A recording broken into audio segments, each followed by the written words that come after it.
Hi കൂട്ടുകാരെ, ഞാൻ ഇന്നൊരു ലഡു ഉണ്ടാക്കാൻ പോവുകയാണ്. നമുക്ക് ദീപാവലിയൊക്കെ വരെയില്ലേ. ദീപാവലി നമുക്ക് 20-ാം തീയതി ദീപാവലിയാണ്. അന്ന് നമുക്ക് പല മധുര പലഹാരങ്ങളിൽ എല്ലാവരും കഴിക്കുന്നത്. അതിന് വേണ്ടിയിട്ട് ഞാനൊരു ലഡു ഇന്നിവിടെ ഉണ്ടാക്കാം. അതിന് വേണ്ടി നമ്മൾ എടുത്തിരിക്കുന്നത് കടലമാവാണ്. അതായത് ഇത് ഞാൻ 5 കപ്പ് കടലമാവ് എടുത്തിട്ടുണ്ട്. അത് വെള്ളം കൂടെ ചേർത്തിട്ട് നമ്മൾ അത് കുഴച്ചെടുക്കാൻ പോവുകയാണ്. കുഴക്കണോടെ കാണിച്ചു തരും.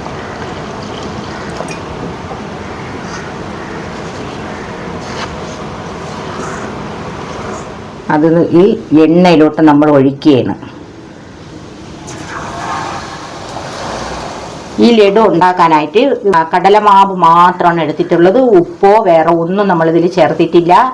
ഇതിനി നമ്മൾ പൊരിച്ചിട്ട് മിക്സിയിൽ അടിച്ചെടുക്കുന്നതാണ്. ഇപ്പം നമുക്കിതിന് ഷേപ്പൊന്നും വേണ്ട, എങ്ങനെ വേണോ കോരി ഒഴിച്ചെടുക്കാം. നമ്മൾ പൊടിച്ചെടുക്കേണ്ട സാധനമാണ്.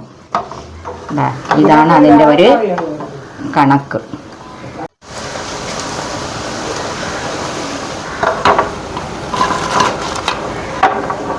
ഇവിടെ റെഡി ആക്കിയിട്ടുണ്ട്. നമ്മൾ പൊരിച്ചെടുത്തിട്ടുണ്ട്. ഇനി നമ്മളൊരു മിക്സിയിലിട്ട് ഒരു കറക്കി എടുത്തോണ്ട് വരണം. ലഡുവിനുള്ളത് നമ്മൾ കടലമാവിൽ പൊരിച്ചത് കോരി പരുവത്തിൽ നമ്മൾ പൊടിച്ചെടുത്തിട്ടുണ്ട്. 4 ഗ്ലാസ് പഞ്ചസാര എടുത്തിട്ടുണ്ട്. നമുക്ക് ആവശ്യത്തിന് മധുരം അനുസരിച്ചെടുക്കാം. അതിന് ഇത്രയും അതിൻ്റെ അളവിനുള്ള വെള്ളവും കൂടെ എടുത്തിട്ടുണ്ട്.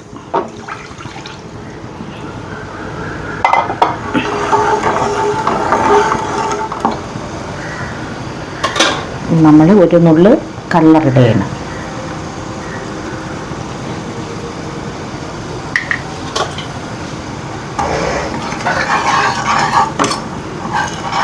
ഒരു സ്പൂണ് നെയ്യ്,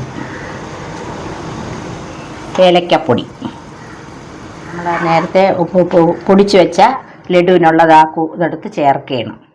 കടലമാവ് പൊടിച്ചത്, കളറെല്ലാം മിക്സ് ചെയ്ത് അതിലത് പഞ്ചസാരയിലിട്ട് കളറെല്ലാം മിക്സ് ചെയ്ത് എല്ലാം റെഡി ആയിട്ടുണ്ട്. ഇനി നമ്മളത് ഒരു സ്പൂണ് നെയ്യ് ഇവിടെ അതിലൊഴിക്കാൻ പോവുകയാണ്.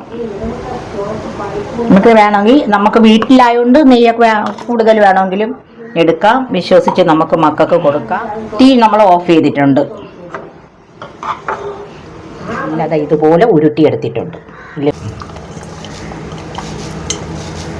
വെറുതെ ഇങ്ങനെ ഉരുട്ടിയാണ് നല്ല, നമ്മൾ കടയിൽ നിന്ന് വാങ്ങിക്കും പോലെ തന്നെ അതിനേക്കാളും നല്ല ടേസ്റ്റാണ് നമുക്ക് കഴിക്കാൻ. നമ്മൾ വീട്ടിലെല്ലാം ഉണ്ടാക്കണം. നമ്മളെ കൊച്ചു മക്കൾക്കൊക്കെ കൊടുക്കാൻ നല്ലതായിരിക്കും. കടയിൽ നിന്ന് വാങ്ങിക്കണേക്കാളും സ്വാദിഷ്ടമായിട്ട് നമുക്ക് മക്കൾക്ക് ധൈര്യമായിട്ടും കൊടുക്കാം.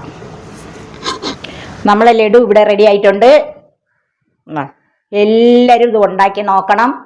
ഇത് എളുപ്പമാണ്. നമ്മളെ വീട്ടിൽ തന്നെ നമുക്ക് ഉണ്ടാക്കാം. ദീപാവലിയൊക്കെ വരുന്നുണ്ട്. ദീപാവലിക്ക് ബൈ.